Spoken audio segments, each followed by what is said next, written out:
السلام علیکم عزیز طلباء. آج ہم 7th کلاس کا سبق نمبر 10 پڑھ رہے ہیں جس کا عنوان ہے مسدس حالی سے انتخاب. تو چلتے ہیں اسکرین کی جانب تاکہ اسکرین پہ جا کر میں آپ کو یہ سب کچھ پڑھ کے سنا سکوں، اور کوشش کروں گا کہ آپ کو یہ اشعار جو ہیں مسدس کے اشعار ان کی تشریح بھی ہم ساتھ ساتھ کرتے جائیں. چلتے ہیں اسکرین کی جانب. عزیز طلباء، ہم اسکرین پہ آ گئے ہیں اور آج ہم کلاس 7 کا سبق نمبر 10 یعنی 7ویں کلاس کا 10واں سبق پڑھ رہے ہیں. اس کا عنوان ہے مسدس حالی سے انتخاب. تو اس کے تدریسی مقاصد کیا ہیں؟ تدریسی مقاصد اس کے یعنی اس کا پڑھانے کا مقصد کیا ہے، یعنی مسدس حالی سے انتخاب پڑھانے کا مقصد کیا ہے، بچوں کو کیا سکھانا چاہتے ہیں. تو اس کے مقاصد ہیں مسدس کی ہیئت سے متعارف ہو سکیں. مسدس اصل میں ہوتی ہے یہ 6 مصروں پر مشتمل جو شعر ہوتا ہے، اس میں یعنی ایک بند جو اس کا ہوتا ہے وہ 6 مصروں پر مشتمل ہوتا ہے، لیکن نظم طویل ہوتی ہے، لیکن اس میں کم از کم 6 مصرے ہوتے ہیں ایک بند میں، اس لیے اس کو کیسے کہتے ہیں مسدس. اچھا، پھر یہ کہ یہ جو حالی صاحب کا مسدس ہے، چونکہ یہ اس میں زیادہ تر کوشش حالی صاحب نے یہ کی ہے کہ مسلمان بچوں کو بتایا جائے کہ ہمارا دین ہمیں کیا سکھاتا ہے، یا مطلب ہمارا جو ماضی تھا شاندار ماضی اس کے بارے میں آگاہ کیا جا سکے. تو یہ جو خدمت کرنے کی کوشش کی قوم کی حالی صاحب نے، الطاف حسین حالی صاحب نے، تو اس کا مقصد کیا تھا کہ مسلمانوں کے شاندار ماضی سے آگاہ ہو سکیں گے، یعنی ہمارا ماضی کتنا شاندار تھا اور اب ہم کس حال کو پہنچ گئے ہیں. اسلام کی برکات جان سکیں اور یہ جان سکیں کہ اسلام کے فوائد کیا ہیں، برکات کیا ہیں، اس سے کیا کیا برکتیں نازل ہوتی ہیں معاشرے پر. مطالعے کی عادت اپنا سکیں تاکہ آپ لوگ کو دلچسپی پیدا ہو اور آپ وہ اپنی مطالعے کی عادت پیدا کریں. مطالعہ، کیونکہ اگر ہم کتابیں نہیں پڑھیں گے تو ہمارے علم میں صحیح اضافہ نہیں ہو سکتا. اچھا، اس کے خاص الفاظ اس میں ہیں ٹیگس، امی، عجم، توحید مطلق، غلغلہ، افسردہ، ساغر، جویا، فلاحت، یکتا، مصفہ اور فرسخ. اب اس کا ہم آگے چل کے آپ کو انشاءاللہ اس کے بارے میں جیسے یہ سبق آگے بڑھے گا، بلکہ چلے میں کچھ بتا بھی دیتا ہوں آپ کو، ساتھ بتاتا چلوں. ٹیگس اصل میں ایک دریا کا نام ہے جو اسپین میں تھا. اسپین میں چونکہ مسلمانوں کی حکومت رہی ہے کافی عرصہ، تو ٹیگس یا ٹاگس جو ہے یہ ایک دریا تھا، اس کا نام تھا ٹیگس. یہ اسپین میں تھا. امی کہتے ہیں جو پڑھا لکھا جو نہ ہو، امی جو پڑھا لکھا نہ ہو. عجم کہتے ہیں وہ جو عرب اور عجم دو الفاظ استعمال ہوتے ہیں. عرب کہتے ہیں وہ لوگ جن کی زبان عربی ہے، اور عجم کہتے ہیں وہ نان عرب یعنی جو عرب نہیں ہیں ان کو کہتے تھے عجم. تو عجم کیوں کہتے تھے کہ یہ اصل میں عرب ہی سمجھتے تھے کہ ہماری جو زبان، کیونکہ زمانے میں عربی جو ہے وہ بڑی فصیح و بلیغ تھی، تو وہ سمجھتے تھے کہ ہماری جو زبان ہے تو وہ چونکہ فصیح و بلیغ زبان ہے، اس لیے عجم کہتے ہیں گونگے کو. اصل میں وہ جو نان عرب تھے، جو عرب نہیں تھے، ان کو وہ گونگا کہتے تھے، کہ ان کی مثال ایسی ہے جیسے گونگا. توحید مطلق یعنی کامل توحید، اللہ کی وحدانیت پر پورا یقین. غلغلہ یعنی اس کا کسی چیز کا شور مچنا، یعنی اس کے لیے غلغلہ کہتے ہیں شور مچنے کو.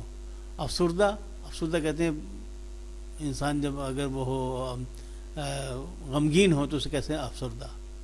ساغر کہتے ہیں وہ ایک پیالے کو جس میں عام طور پر وہ کوئی چیز پی جاتی ہے، اس کو کہتے ہیں ساغر. خاص طور پر شراب پینے کے جو پیالہ ہوتا تھا اس کو ساغر کہتے تھے.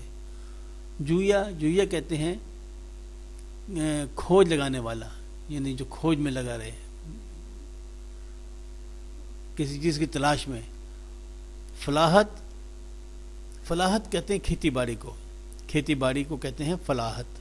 یکتا، یکتا کا معنی ہے منفرد، یعنی اس میں اپنے ماہر، اس کا کسی چیز کا ماہر، اس کو کہتے ہیں یکتا۔ مصفہ، مصفہ کہتے ہیں صاف ستھرا، صاف ستھرا۔ فرسخ، فرسخ کہتے ہیں 3 میل کا اگر فاصلہ ہو تو اس کو زمانے میں کہا جاتا تھا فرسخ۔ 1.5 کوس بھی کہتے تھے اس کو، 1.5 کوس یا 3 میل کا فاصلہ، یا اس کو 18,000 فٹ کا فاصلہ بھی کہہ سکتے ہیں آپ، اسے کہتے تھے فرسخ۔ یہ فاصلے کا پیمانہ ہے۔ چلیں اب آگے چلتے ہیں، پڑھتے ہیں اس کی ان کا جو مسدس ہے کہ گھٹا ایک پہاڑوں سے بتھا کے اٹھی، گھٹا ایک پہاڑوں سے بتھا کے اٹھی، پڑی 4 سو یک بیک دھوم جس کی، کڑک اور دمک دور دور اس کی پہنچی، جو ٹیگس پہ گرجی تو گنگا پہ برسی، رہے اس سے محروم آبی نہ خاکی، ہری ہو گئی ساری کھیتی خدا کی۔ تو یہ اسلام کی آمد کا جو اسلام جو نازل ہوا، اللہ تعالیٰ نے نازل فرمایا اپنے پیغمبر حضور حضرت محمد صلی اللہ علیہ وسلم پر، تو اس کا جو اس کے آمد کا جو ہے وہ ذکر کر رہے ہیں حالی صاحب کہ گھٹا ایک پہاڑوں سے بتھا کے اٹھی۔ بتھا، بتھا مکے کو کہتے تھے بتھا، مکہ معظمہ اس کو کہتے تھے بتھا۔ گھٹا ایک پہاڑوں سے بتھا کے اٹھی، بتھا کے پہاڑوں سے ایک گھٹا، ایک مطلب بادل اٹھے۔ تو بادل کیا تھا اصل میں؟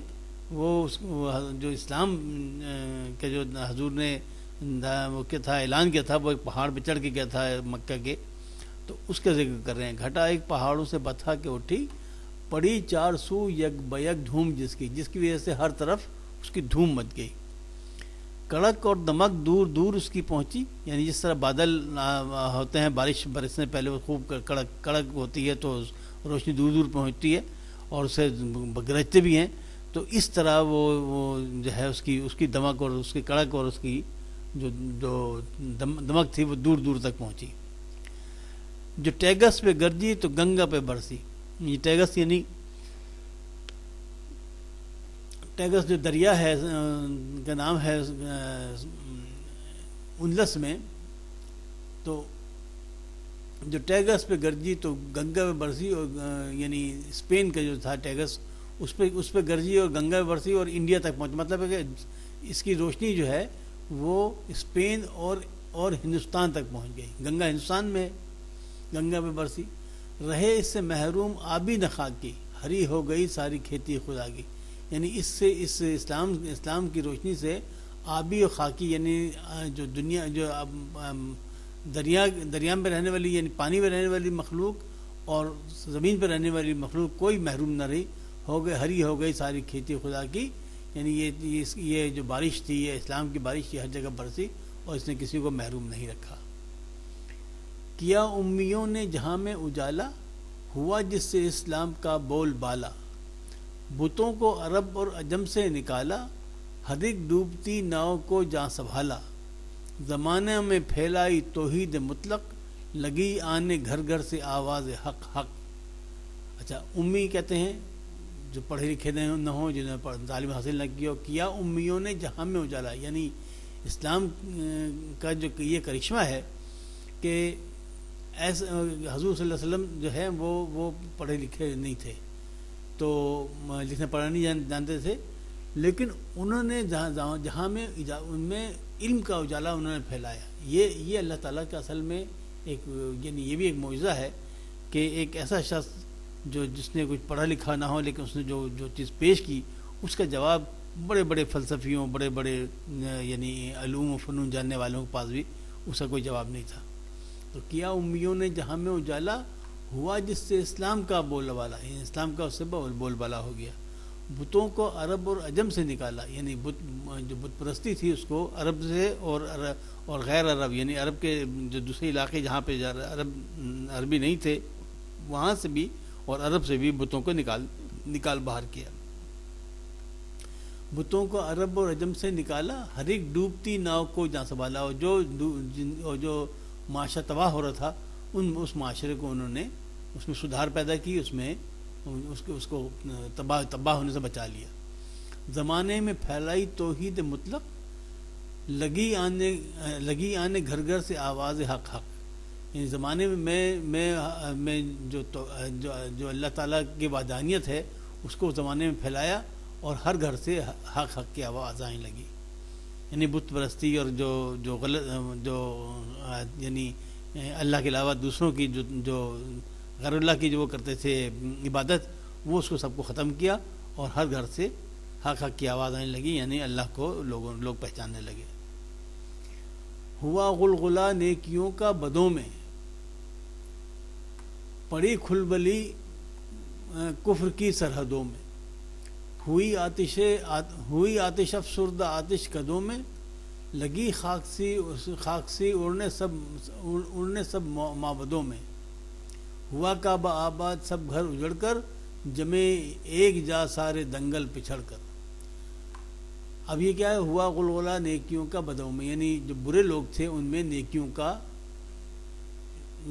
غلغلہ ہو گیا. یہ نیکیوں کی آوازیں آنے لگی ہیں. غلغلہ ہوا، یہ نیکیاں زیادہ نیکی کرنے کا شوق پیدا ہو گیا بدوں میں. یہ جو برے لوگ تھے ان کے دل سے برائیاں ختم ہو گئی اور وہ نیکیوں کی طرف غالب ہو گئے، مائل ہو گئے. پڑی کھلبلی کفر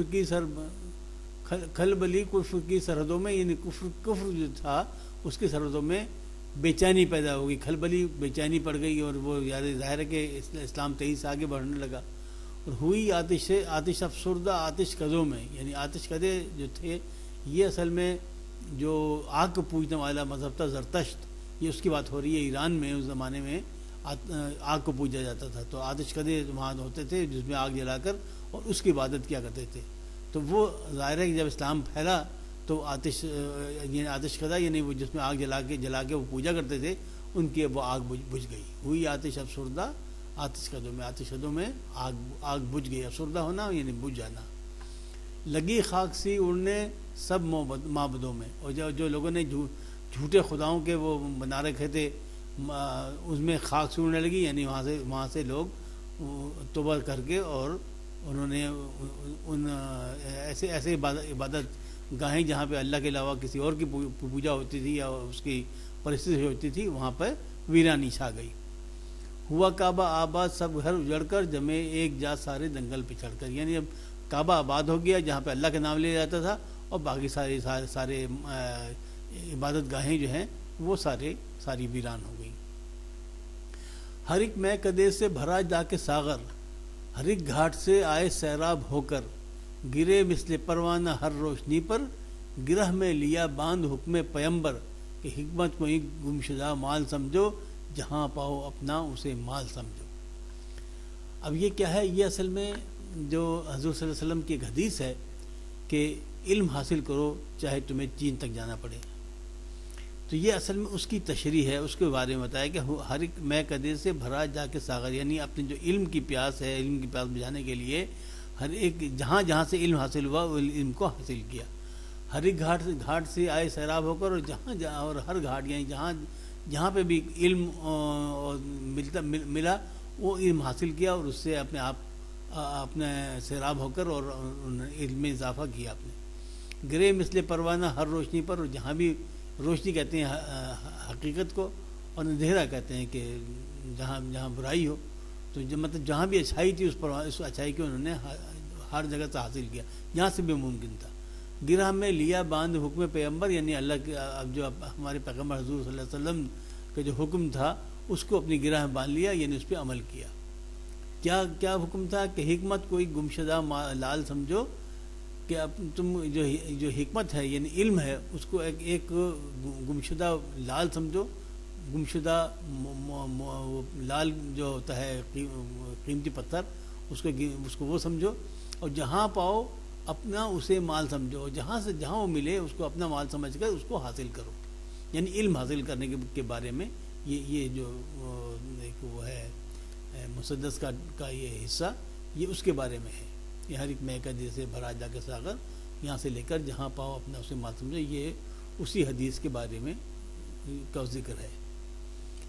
اچھا، ہر ایک علم کے فن کے جویا ہوئے وہ، ہر ایک کام میں سب سے بالا ہوئے وہ، فلاحت میں بے مثل و یکتا ہوئے وہ، سیاحت میں مشہور دنیا ہوئے وہ، ہر ایک ملک میں ان کی پھیلی عمارت، ہر ایک قوم نے ان سے سیکھی تجارت۔ اب ظاہر ہے کہ جب انہوں نے علم سیکھا تو یہ تو قانون فطرت ہے، یعنی فطرت کا قانون یہ ہے، اللہ نے بنایا ہے کہ جو علم حاصل کرے گا وہ آگے بڑھ جائے گا۔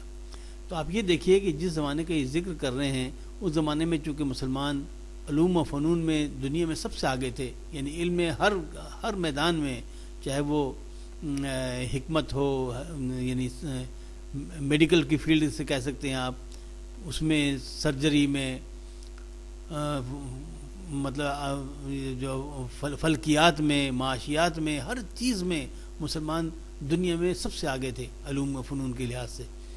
تو اب ہر ایک علم کے فن کے جویا ہوئے وہ، یعنی جو بھی علم و فن ہوتا تھا اس کو سیکھنے والے بن گئے مسلمان، ہر ایک کام میں سب سے بالا ہوئے وہ، اور جب ظاہر ہے کہ انہوں نے علم حاصل کیا تو ہر کام میں وہ سب سے آگے اگلے درجے پہ فائز ہوئے۔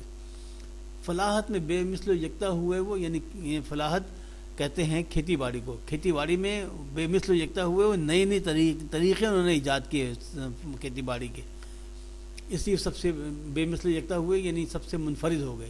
سیاحت میں مشہور دنیا ہوئے وہ، اب آپ نے پہلے پڑھا ہوگا پچھلی کلاسز میں کہ جیسے سیاحت میں اپنے تھے ابن بطوطہ تھے بڑے مشہور، اسی طرح یہ اپنے تھے جو ایران کے سعدی شرازی، وہ سیاحت میں بڑے مشہور تھے۔ تو اس سیاحت میں بہت دنیا میں مسلمان بہت مشہور ہوئے۔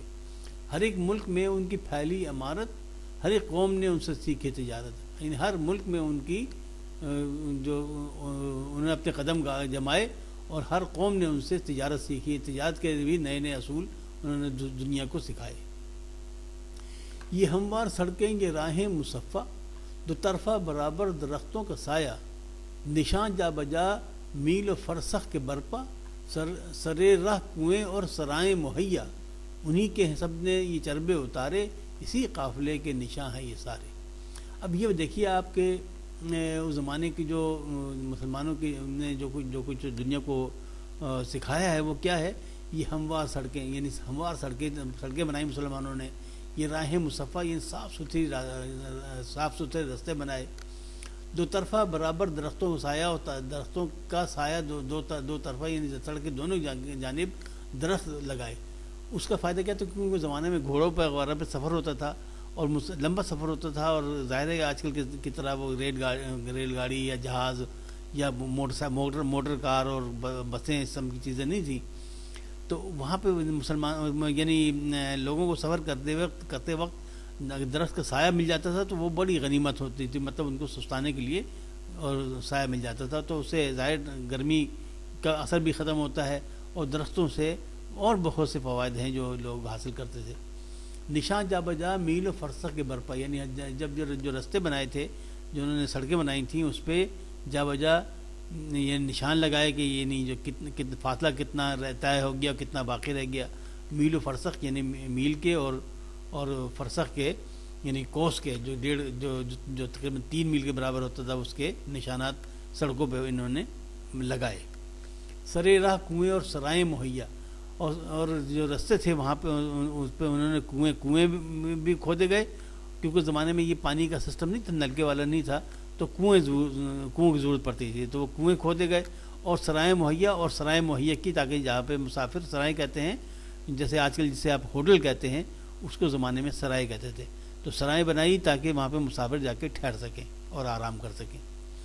انہی کے ہیں سب نے یہ چربے اتارے، یعنی ہمارے مسلمانوں نے جو کچھ اس زمانے میں جو یورپ ہے وہ تو زمانہ جاہلیت ان کا سمجھاتا تھا، اور وہ مطلب تاریخی دور کہلاتا ہے یورپ کا، یعنی جس زمانے میں مسلمان ہر لحاظ سے آگے تھے، اور مطلب ہے کہ فنون میں، علم میں، سائنس میں، میڈیکل میں، فلکیات میں، یعنی جو میتھمیٹکس جسے کہتے ہیں، اس میں ہر چیز میں مسلمان آ گئے تھے۔ تو وہ زمانہ وہ تھا جس زمانے میں یورپ کو تاریخ دور کہا جاتا ہے، یعنی وہ لوگ، یعنی آپ یوں سمجھ دیں کہ اس زمانے میں نہانے کو بھی یورپ میں لوگ برا سمجھتے تھے، اس قدر وہاں مطلب وہ بیکورڈ جسے کہہ لیں آپ، اس قدر بیکورڈ تھے کہ وہ بالکل یعنی مسلمانوں سے انہوں نے تمام چیزیں سیکھی.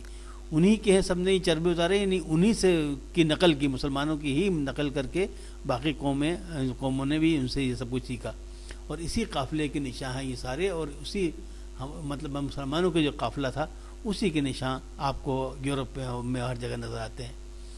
تو آپ یہ دیکھیے کہ جو الطاف حسین حالی کی جو نظم ہے یہ اصل میں ہمارے ماضی کی داستان ہے.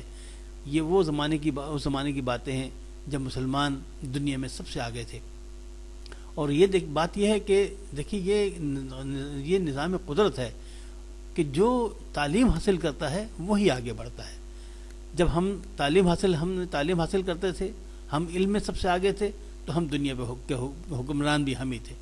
لیکن جب ہم نے مسلمانوں نے علم کا دامن چھوڑ دیا اور دوسرے مسائل میں گر گئے اور آپس میں ایک دوسرے کے گلے کاٹنے لگے، تو اس کا رزلٹ یہ ہوا کہ باقی دنیا کی قومیں ہم سے آگے نکل گئیں، جو یعنی ہم سے سیکھ کے آگے وہ نکلے ہیں. وہ ایسا نہیں کہ وہ پہلے سے ہی بہت ہی تعلیم یافتہ اور بہت ہی مہذب لوگ تھے، ایسا نہیں ہے.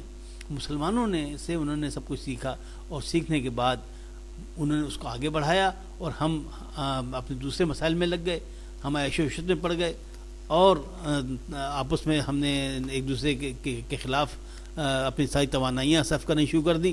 رزلٹ یہ نکلا کہ ہم دنیا میں سب سے پیچھے رہ گئے، اور دنیا ہم سے سیکھ کر ہم سے آگے نکل گئی. آج ایک زمانہ تھا کہ جب دنیا بھر کے لوگ علم اور حاصل کرنے کے لیے مسلمان ملکوں کا رخ کرتے تھے، اور یہ جو ہے اسپین کا اندلس جو ہے وہ زمانے میں انتہائی ترقی یافتہ اور علم کا گہوارہ سمجھا جاتا تھا. وہاں آتے تھے اور ترجمہ کر کے جو ہمارے مسلمان مفکرین کی اور سائنسدانوں کی کتابیں تھیں وہ ان کے ترجمے کرا کر لے جاتے تھے، اور پھر انہی ترجموں سے انہوں نے اپنے مطلب اسی علم کو آگے بڑھایا. اور آج دیکھیے وہ کس مقام پہ ہیں اور ہم کہاں کھڑے ہیں. تو یہ الطاف حسین حالی کا بہت بڑا کارنامہ ہے کہ انہوں نے اپنے بر صغیر میں مسلمانوں کی آنکھیں کھولنے کی کوشش کی اپنی اس مسدس کے ذریعے. تو یہ دیکھنا جناب میں نے آپ کو پڑھ کے سنا دی ہے. اب انشاءاللہ اگلی مرتبہ ہم اس کی مشق کریں گے. عزیز طلباء، آج ہم نے ریڈنگ کر لی ہے، اور میں نے آپ کو ان اشعار کی تشریح بھی آپ کو بتا دی ہے، آپ نے یقیناً نوٹ کر لی ہوگی. لیکن مزید جو اس کی تشریح ہے وہ جب ہم اس کی مشق کریں گے اس وقت باقی الفاظ کے معنی اور باقی جو کچھ بھی اس میں پوچھا جاتا ہے، سوالات جو ہیں ان کے جوابات ہم انشاءاللہ اس کی مشق میں دیں گے. تو آپ جانے سے پہلے ایک عرض کرتا چلوں آپ کو کہ آپ اس کو سبسکرائب کر لیجئے میرے چینل کو، اور بیل آئیکن کو دبا دیجئے، اور اپنے دوستوں کو بھی اس کے بارے میں ضرور بتائیے، بلکہ اس ویڈیو کو شیئر کیجئے اپنے دوستوں کے ساتھ، تاکہ ہمارا یہ جو پیغام ہے تعلیم کا یہ سب تک پہنچ سکے. تو اگلی ویڈیو تک کے لیے اجازت چاہتا ہوں. اللہ حافظ ناصر، فی امان اللہ.